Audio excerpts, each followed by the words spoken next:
Well, hello everyone. Thank you very much for having me. Um, I recognize these are under strange circumstances, but on the upside, I can make breakfast or make lunch for my daughter, give the talk, and then go back and make dinner too. So in some ways, I guess this makes life a little bit easier. All right, so I'll start off by talking about some just introductory stuff about ASU, my center, and for amusement's sake, I'll repeat some of the things about my background just because I think it's kind of amusing. And then I'll do a quick overview on a number of projects that we have, sort of a slide each, just to give you some sense of breadth of the sorts of things that we're thinking about.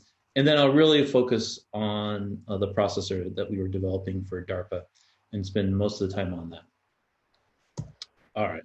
So ASU. So Arizona State University is a rather large university, depending on how one defines the size of a university. We're the largest university in the U.S. or not, since there are various ways to define it. We've been around for a while, but frankly, even though we were a reasonably large university, we were a little sleepy in terms of research until maybe a couple decades ago, and then there was a decision made that ASU should become more serious about research, and you can see over the last couple of decades that our research expenditures have grown rather dramatically, and we're clearly heading towards $1 billion in sponsored research, which is a remarkable number. So we were the largest engineering school in the U.S. We have an awful lot of students. And we have a reasonably large electrical engineering program. We call ourselves electrical computer and engineering, energy engineering. We have, well, last time I counted, these numbers move around on me a little bit, 78 faculty in the School of Electrical Computer and Energy Engineering. The computer engineering program is technically over in, we'll call it computer science, even though they have a different name for it. So if you were to include those, we would even be larger, maybe well past 100. There are a fair number of electrical faculty in electrical engineering that do computer engineering. It's just that the formal computer engineering school is over in computer science. All right, and as you can see here, we have lots of buildings. So Ashu actually mentioned that his background was the picture of the original building at Rice. So now I feel obligated to point out to Old Main down here in the lower right, which was built right around the start of the university, around just after 1885, and it's still there. I'm pretty sure it's been gutted many, many times and rebuilt on the inside, but it's still there. All right, and once again, this is just for amusement. So I did my undergrad at Arizona State long ago. And while I was there, I worked for Motorola. It was Motorola Government Electronic Systems. So while I was undergrad, about half time, I worked at Motorola. When I graduated, I went to San Diego and worked for General Dynamics. And there I worked at Rocket Avionics. So I worked on the thrust vector control of the upper stage of the Atlas Centaur, which at some point was just called the Atlas. And then I started working on superconducting magnets for particle accelerators. This was still at General Dynamics. It may seem strange that General Dynamics would work on large superconducting magnets, but it turns out the people you need to do to work on the upper stage of the Atlas Centaur rocket, you need those people for cryogenics, and it turns out so General Dynamics got very good at cryogenics, and it started working on superconducting magnets as well. Anyway, then I went back to UC San Diego, got my master's and PhD in physics. But even though I was a UC San Diego graduate student, and it would make a lot of sense to stay in San Diego since it's one of the most beautiful places on the planet, I almost immediately went to Cornell, did all my research at Cornell while I was a UC San Diego student. So decisions, I guess. Then when I graduated, I went to MIT Lincoln Laboratory and spent 15 years at MIT Lincoln Lab. learned a ton and had worked on lots of fun projects there. And then looking around, I came back to ASU. Now, people often assume that I came back to ASU because I started at ASU. It's just about the opposite is true. I mean, I enjoyed my time at ASU as an undergrad, but my view of it was kind of as a sleepy, more instructionally focused university and not so focused on research, and research is what I cared about. At some point, I ran across some article about ASU, and I found out that the ASU that I had in my head had nothing to do with the ASU that was existing now. So I had to rethink my biases, I guess. All right, so WISCA, that's the Center for Wireless Information Systems and Computational Architectures. That's the center that I run. And we really want to go from basically concept theory to actual implementation. I suppose that this is influenced by my time at MIT Lincoln, where we would go from theory to actually building stuff. I still have this instinct where I want to go from theory to actually building stuff. I really do think it's important. If you don't have an experimental system, it is very tempting to go try to solve problems which are maybe not the most important part of the problem set. And when you actually have to build something and get it to work, you quickly recognize what the key problems are. Anyway, so we want to enable a next generation of wireless systems. We got tons and tons of commercial software-defined radios. I've lost count now, but I know we must be heading towards 50 EDIS radios in my lab at this point. We have some really cool tools for actually operating those radios as a network, but I won't go into that today. And we have some other toys as well. We build our own custom SDRs or semi-custom SDRs as well. And we do all sorts of experiments indoors and outdoors. And what you see is my former students, now research scientists, doing there is flying an octocopter where we have one of our SDRs, and we were doing some propagation experiments. So doing fun stuff there. And then we get to actually developing high performance processors, which I'll spend a bunch of time on, so I'll skip that for the moment.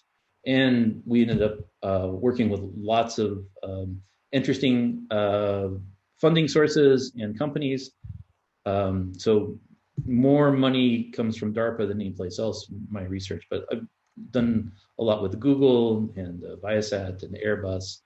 And then I've worked with a fair number of companies as well, as part of teams, say working for DARPA as an example. All right, so let's start thinking about the sort of some technical background. Probably because of where I just sort of landed at MIT Lincoln, I spent a lot of time thinking about adaptive processing across multiple antennas. And so all sort of like the fundamental tool for processing, in my point of view, is space-time adaptive processing. That is, I can take multiple antennas, I can incorporate various delays, and I can mitigate undesirable interference to my comm system. Or actually, a similar processing chain is also used for radar as well. And so if there's some interference, whether this is intentional or unintentional, or even if this is a multi-user system, we can use these tools for going after all the users in the environment. So that's one piece of it. That's the spatial processing. Even though there are time taps in this, we'll call this spatial processing. There's also temporal processing. And so if I have an estimate of what's actually sent, then I can project onto a temporal basis, which is orthogonal to that signal. And actually, because our environments often have some delay spread, what I really do is not just project onto a basis which is orthogonal, but I project onto a basis which includes some delay structure as well. This is also important if you're not exactly time-aligned as well.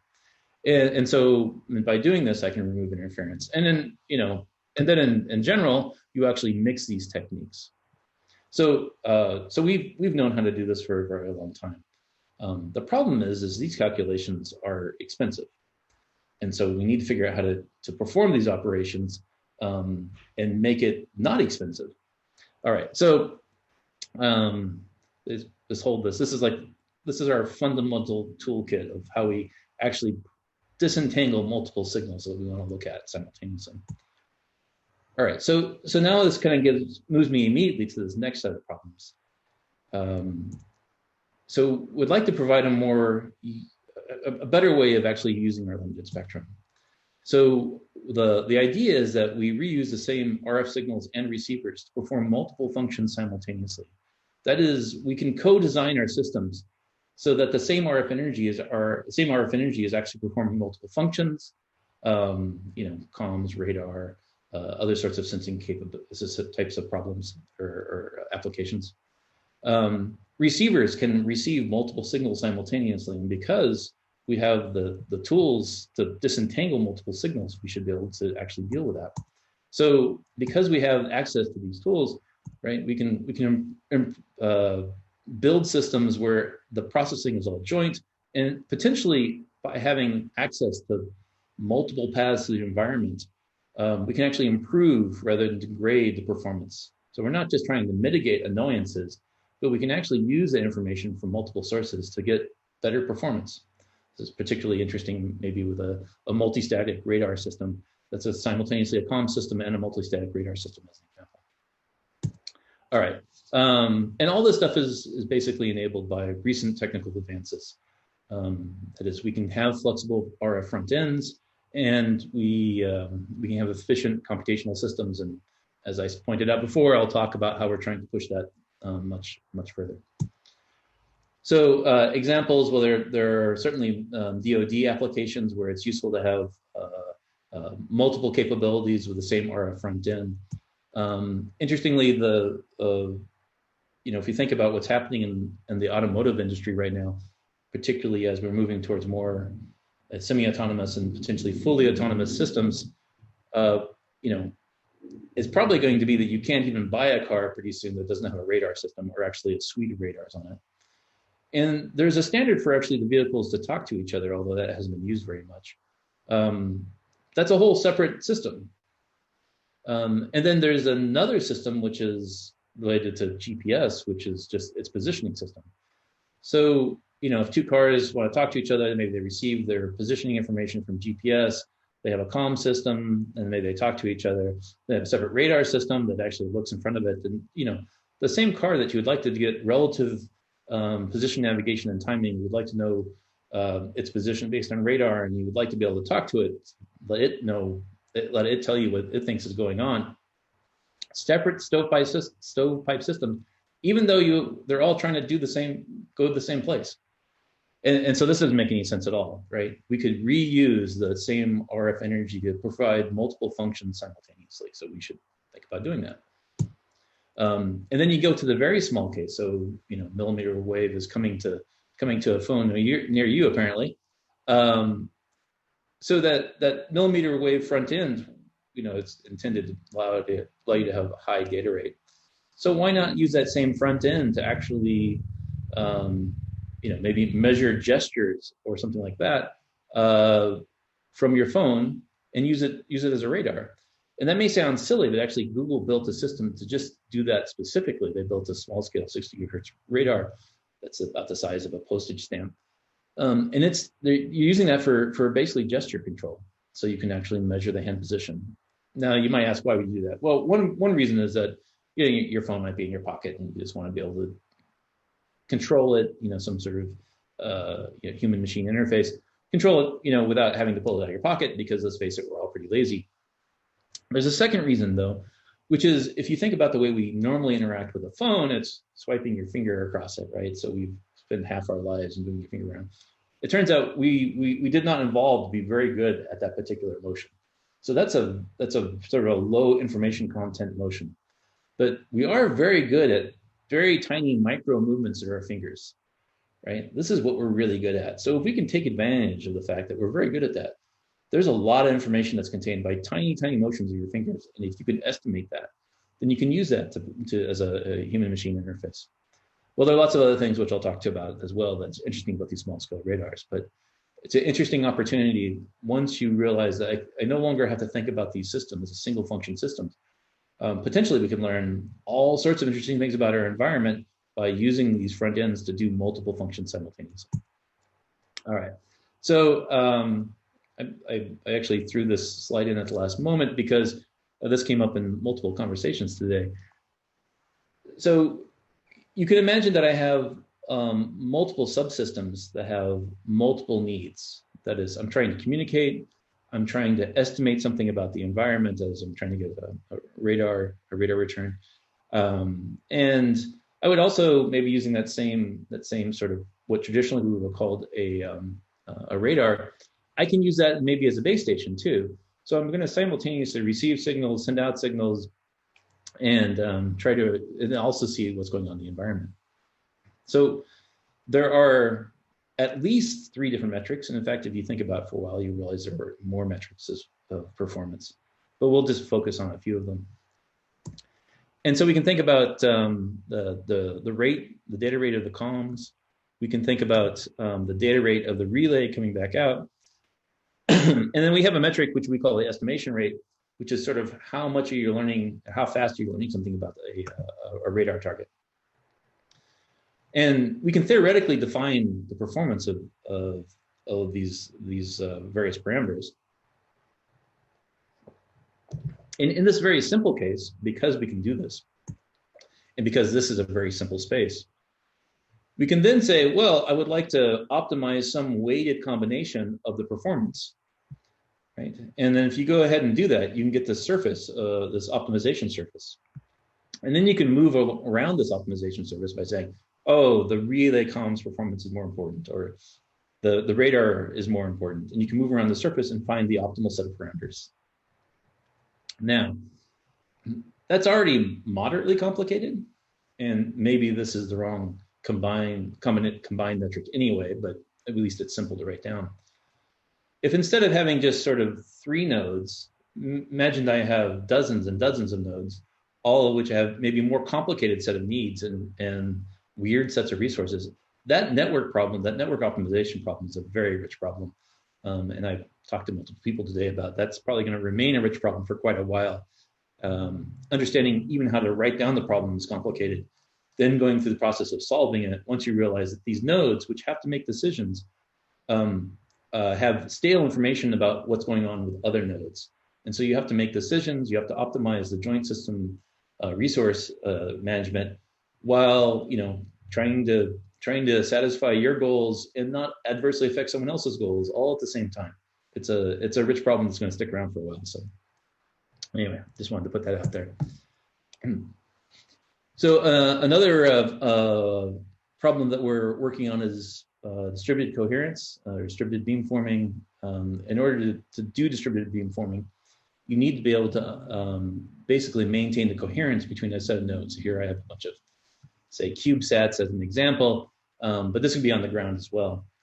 If I have n nodes, it turns out, and I cohere them up and beamform to something, then what I can get is an n squared power scaling. I'm getting to that node. So that's nice. But the problem is I have to basically be able to phase all these items up, to within a small fraction of the wavelength. And that's tricky. So we've been working on techniques to actually enable this, and this is related to some of our extremely precise positioning, navigation, and timing work. And so what we can do is we can actually determine the relative position of one node with respect to another node to within a small fraction of a wavelength. So we can actually do that positioning. And we do this through timing exchange. So that basically our one node communicates to the other node, it estimates the time, it sends back. So this is basically the network timing protocol that your computer uses, except that this is an incredibly precise version of this that allows us to actually pull out something which is really small. So if I had lots of bandwidth, if someone gave me access to lots of bandwidth, this is actually not that hard. We can go after these sorts of problems. In this particular case, we're assuming that we do not have access to a lot of bandwidth because, let's face it, bandwidth doesn't come cheap for these problems. And so we're trying to basically position something given very, very small resources. So in particular, we were allocated 10 megahertz of bandwidth around gigahertz. And given that, we needed to estimate the position to something small compared to 10 centimeters because there are FAA requirements that are related to that. So using these techniques, the timing exchange techniques, we can very, very quickly do ranging estimates to not just less than 10 centimeters, but actually something small compared to 10 centimeters. And here you see something where we're getting closer to millimeter like accuracy. And for a gigahertz signal, it's a tiny fraction of a wavelength in terms of arranging. I won't go into details on this, but it was great fun. We actually built a system, real-time system. It works. It has other features that's fairly robust. So for Airbus, who funded this work, their interest was in producing a alternative PNT approach to make flying cars safe, or urban air mobility, as they call it. So, as I said, we took something where the intrinsic ranging resolution was about 30 meters, because it's 10 megahertz bandwidth, and got something down that's sub-centimeter. All right, and so another topic that we've been thinking about is conformal arrays. So if you imagine, if I wanted to just drape an array over some surface, whatever that is, there are lots of interesting problems associated with doing that. And so we actually went down the path of going, well, what we can do if it's a fully digital array? So people get excited about fully digital arrays with hundreds of over 100 individual elements. We decided to go much further along this path. Like, we're thinking about fully digital arrays with tens of thousands of elements, and so now it's a huge problem. And it turns out actually you quickly hit a transition point where your real problem is actually trying to get data through what would have used to been called an antenna. Now it's really a data network. How do you get this data through there, and how do you do that efficiently? And there are lots of techniques that we've used to study this. This is still at the study level. We haven't actually built this, but we've done portions of this. And one of the things we came up with is statistical modulation. So basically, each antenna element, it's effectively a one bit A to D or D to A, and so we can use that information and use it probabilistically to really build arbitrary constellations, even though any individual element only has access to 1 bit real, 1 bit imaginary, or off. We can also, at the same time, use these techniques to do the tapering across the array. And as I said before, a big problem is actually the data, moving the data around. And so we've designed these hierarchical approaches. It's basically a hierarchical data network to minimize the amount of data that actually has to be moved across this network, because that ends up being the dominant source of power consumption. Anyway, so that's a lot of fun, and it's kind of fun to think about problems where you go to huge numbers of elements as opposed to just 100, as it were. And then we've been thinking about small-scale cardiac radars for a long time. Actually, small-scale radars in general. And in fact, we've launched a company now, the Big Little Sensor Company. We've gotten pretty good at. We have multiple techniques for actually extracting heart rate and breathing, and working on some other things as well. So we're up and going with that. So that's a lot of fun. The whole problem area is interesting too, I think, in the small scale radars, because once they get down to the point where they're basically the size of a postage stamp, I think there are all sorts of fun things that we can start pulling out of these devices. All right, so finally to the actual topic. Let's think for a second about system design trees. And it used to be that we would go on trips, but clearly this is an example where we're not. At some point we'll probably return to this. And if you go on a trip, often you end up renting a car. And when you come back to the car return, rental car return, it's this sort of weird environment where there's this long column of cars and somebody waves you in to one of the columns and you go up and pull up. And then they come out and somebody with some sort of tablet or iPad asks you a question or two, and they check on the status of the car. That's it. So if you think about this, there's only a few thousand bits that needs to be transferred, right? But it is a kind of a rich environment because it's like a big metal structure and it's steel and metal reflectors all over the place. So it's very echoey. but and then if you look around, you'll notice that there's a Wi-Fi router sitting there, almost always.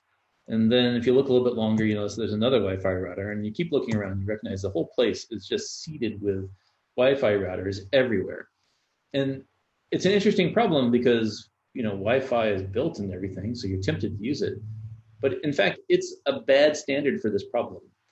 It's completely overwhelmed. Wi-Fi is completely overwhelmed by the multipath in this environment. And it's really designed for high data rate. And what we have is low data rate, but we want it in a rich multipath environment. And we'd like to basically, cover the whole thing. So we get stuck using the wrong standard, and it ends up being sort of a mess as a consequence. So we really need a better waveform and protocol. But, you get sort of stuck because the SOCs, you need customized SOCs to make these things efficient. And building a full custom SoC is expensive. And we did some estimates on this to actually get to the point where you get a full standard with a family of companies that are supporting the SoC. It's billions of dollars per standard. So clearly you're not going to have lots of these. And then as well as I do, we only have a handful that we try to solve all our problems with just a handful of these standards. But all these choices are based on decisions we made because we assume that only those standards are available because only those standards are supported by the SoCs, by these custom SoCs. So you have these rigid computational capabilities that limits your engineering options, that reinforces the limits of engineering options, and you get stuck in this cycle, right? And people don't even realize they're stuck in this cycle because they've been stuck in the cycle so long they can't even imagine that it could be different. All right, so what we're going to try to do is actually break that. So we're building a processor that's flexible and efficient. All right, so we can do this by saying we're going to focus on a particular domain. In our case, we're thinking about RF problems, primarily communication systems, but it can also do some radar processing and some PNT kind of processing. Can you see the kind of problems that I want to address? It certainly has influenced the sort of things that are going to be on this chip. All right, so we would like to have the efficiency of a full custom chip. So we want that sort of efficiency, that sort of teraops per watt. But also we want to be able to do this without the staff costs of building a full custom chip, which can be hundreds of staff years. So the alternative is a scalar processor, like the one that's in your laptop, which is wonderfully flexible and relatively easy to program. Although anyone who's programmed anything large will probably argue with me, but relatively speaking, easy to program. But it is actually comparatively rather inefficient than to the full custom chip. All right, so I'm going to just ask for things and say we're gonna move to this point where it's both easy to program and it has the performance that approaches that of a full custom. We're going to do this by building a heterogeneous processor, so I'll talk about that, and not just the processor itself, but actually a whole framework to support that. And I'll explain why as we go along. We really want to make sure that non-experts can do this. And by doing this, we can break that sort of rigid computational capabilities problem, and I can get my flying car. All right. So let's think about this for a second and compare our options maybe more quantitatively. So there are lots of different kinds of processing solutions, right? And the standard solution is something for like LTE. If you go LTE sort of flat out, it's about 300 milliwatts on a custom IC. It's really low power. It is a thing of magic. But let's say you want to do something else. Well, good luck. You got to redesign the whole chip. If you want to update it afterwards, it's not happening. If you want to do multiple simultaneous applications on that same thing, it's just not going to happen. It's just not going to happen. Your staff will quit. All right, so you go, okay, got it. I'm going to go to a fully flexible system by going with scalar processors. Certainly, there are good examples of people who have done this. But it's a fair amount of power, right? A flat out high performance processor to try to get the system going. It can be 150 watts, and depending on what you're doing, it might not even be able to make the throughput required. All right, so if you got a rack mount, you have a system that's full of rack mount computers, you can get this to work, but you don't want that in your pocket. So next step is the FPGA. DoD has invested heavily in using FPGAs for software-defined radios. Try to put that on there, and it's expensive. Order 30 watts to get that working. I heard some estimates that it'd actually be higher. Maybe you can get it lower in some cut down version. But anyway, to get that working, it's probably at least 15 staff years to get that up and going on the FPGA. You want to do a post-deployment update, certainly possible. And it's probably another 5 staff years. And if you're trying to do multiple simultaneous applications, it's probably not going to fit in the FPGA to put it in the system. Certainly, that's always been a problem when I worked on FPGA systems, is that as soon as you start doing anything interesting, you're out of fabric. And you probably give up. All right, so you're like, all right, heterogeneous processor. Heterogeneous processor basically means that I have a bunch of accelerators that are good at various things. LTE, it's not going to be as efficient as a full custom processor, but if you do it right, you can get pretty close. So we're going to say maybe it's 600 milliwatts. If you try to do some other kind of quirky waveform, well, if it's really quirky and it didn't match the accelerators you put on there, you're lost. You're going to try to do a full new waveform with new custom threading. So it turns out the threading through those heterogeneous processors is a nightmare. I'll come back to this and talk about it some more, but that ends up making you suffer. And I tried to do a post-deployment update. It really is a lot of work to get it working, because once again, you got to change all the threading through the processors. It's almost like starting from the ground up. You're gonna try to do multiple applications, trying to thread it through this sort of standard heterogeneous processor, what I'm calling a standard heterogeneous processor. You're gonna give up. All right, let's get this to Dash. So we have all the advantages of the standard heterogeneous processor, because that's what we are. If you try to give us a non-traditional waveform, we actually embedded in our processor, we have some accelerators we call DAPs, which are actually sort of these high performance systolic array processors. And so we're pretty flexible, even though we're focused on accelerators. So we have a nice sort of, we're accelerator driven, we have some nice flexibility as well. I'll talk about why I think we can actually do new things without a lot of staff. And then if there's a post-deployment update, it won't be that big a deal to actually update it. And we have a requirement from DARPA that we're going to be able to execute multiple simultaneous applications for under 5 watts. And I can tell you right now, we're in the middle of development. That seems perfectly reasonable. All right, so let's think a little bit about why we went down the heterogeneous processor solution. So if we have an overview, or whether we have an overview of sort of different classes of processors, and here is the GOPS, or GOP per second per watt, and sort of as a surrogate for time, we have node technology along the horizontal axis. You think about a scalar processor, which we said was nice and flexible, various forms of vector GPUs, FPGAs, and then the full custom ASICs, which are dramatically better than all the rest.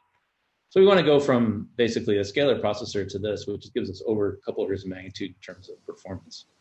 The reason why you think that might be useful, if you take a look at a typical application, and I'll just use a multiple antenna receiver example, you take a look at the sort of tasks you do and what's computationally expensive.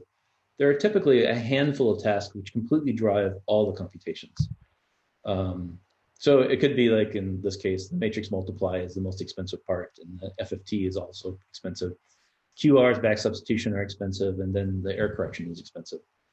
And depending on which kind of problem you're solving, the order of these might completely change, and maybe the FEC is more expensive than anything else. But it will be something where there are a handful of these types of operations which completely dominate the computations. And then you have a large number of higher layer tasks, all of which are relatively cheap. So we can dump all of these on a general processor and specialize for these. And that's the motivation for the heterogeneous processor we're developing. So we have an ARM cluster on it. For those who care about security stuff, we have red-black separation. We have a very nice high-performance network on chip. And then we have various accelerators in here for doing different sorts of applications, a couple different DApps, which I mentioned on this thing. We have this kind of cool, flexible error correcting decoder, which is actually quite interesting. And a really important piece of this is the is here. The IS is the intelligent scheduler. So we'll talk about that a little bit as well. All right, so how do we make this all work? I have some C code. I want to get it going on the dash. So if you take a look at the, what happens, and this is just an example of a few different processors and FFT, matrix multiply decoder, for different applications. That's going along the horizontal axis here. If you take a look at how they use these different accelerators, you notice based on this the scheduling plot, it's all very different. And so traditionally what you do is, if you're really careful, you carefully hand thread how data is moving through the chip. Our problem is that we want to make it quick and easy to do this, right? And we want to actually have multiple applications running simultaneously. So the idea that you can hand thread to the chip doesn't make any sense at all, right? Because you don't even know what the problem is when you send it out, and it has to figure it out on the fly. And so we really do need to reduce the reliance upon the implementation expert in order to get the cost down. And I will tell you, I know of multiple examples where people have built heterogeneous processors and then got only one application to run on it. This is a common thing to happen. It's effectively a full custom chip. All right, so, and we need to simplify the compiling, debugging, and scheduling. It's just, you need to make it easy so normal humans can actually program this thing. So to do this, so we're studying the kinds of applications that we want to operate. So we actually have this huge repository of code for the kinds of applications that we're interested in. And we do an ontological analysis of that code, determine the computational relationships. That helps us with lots of things. It helps us with determining what the SoC floor plan should be. I mean, that's useful, although to be honest, any engineer that's been working in the area will probably figure out, how to do this, but still. But that gives us the design for the network on chip, the requirements of the network on chip, and also potentially gives us the hardware design. All right, so we learn about what we want from the ontological analysis. Right. Also, it provides the directed acyclic graphs associated with the processing that is happening in the code, and also we use it to identify what are the key kernels in that processing. And if you think about any particular task, so let's use the FFT because it's kind of fun. I can implement that FFT in the FFT accelerator. I could implement it in the ARM processor. I could implement it in either of the DApps. Actually, there are multiple ARM processors. I could have implemented across one or the other ARM processors as well. And so we build these, what traditionally we call fat binaries. We're trying to find a better name than that, maybe chimeric binaries, but basically include implementing these tasks in multiple ways. So this is done automatically as well. Then we need to be able to do debugging. So we actually working with ARM to build a nice interface, which standardizes the interface between the various accelerators, and it makes debugging easier too, because this is one of the nightmares we've had before. We worked with previous generation heterogeneous processors. You send stuff into it, nonsense comes out, and there's no way to debug it. And if you have multiple ones, whatever information you're getting from one accelerator to another accelerator, the way you debug them is different. It's just a nightmare. So this way, we are developing a standard about how you actually interact with these accelerators, and this allows us to have a sort of a standard interface for debugging as well. And we also use the information that we get here to help us with the intelligent scheduler. So we have multiple techniques that we are implementing for the intelligent scheduler. Currently, sort of the winning one is to use imitation learning. So offline, we use Oracle, which is computationally very expensive well, let me rephrase that. We use computationally expensive techniques to determine what good approaches are for resource management. We call that our Oracle, and then we do imitation learning to basically learn to act like that. That's our intelligent scheduler. And you get all this stuff together, and then you can actually produce an efficient real-time implementation. All right, so we have lots of accelerators that I already mentioned. The DAP is a lot of fun. So as I mentioned, it's sort of like a high performance systolic array processor. Won't go into details. Paper's coming out soon, so I won't spoil this. But we actually sent off a test chip on this. This is the part of our team is University of Michigan, and they're leading this, and I'm very excited about how this is going to turn out. Once again, this is really nice because this allows us to do lots of linear algebra, which is basically most of RF processing. It's very good at doing sort of linear algebra kind of problems, and so we have that. We also have the unified forward error correction accelerator, which I mentioned before. It is a relative of the DAP in some sense, and by using this, we can actually cover a reasonable fraction of error correction codes that are in use. And once again, it's also very efficient while remaining flexible. All right, so for the sake of time, I won't go into details, but we've been making lots of progress on this. Lots of things have been either demonstrated on FPGA demos, and like I said, we actually sent some stuff off. We have lots of aspects which have actually, we have the RTL for.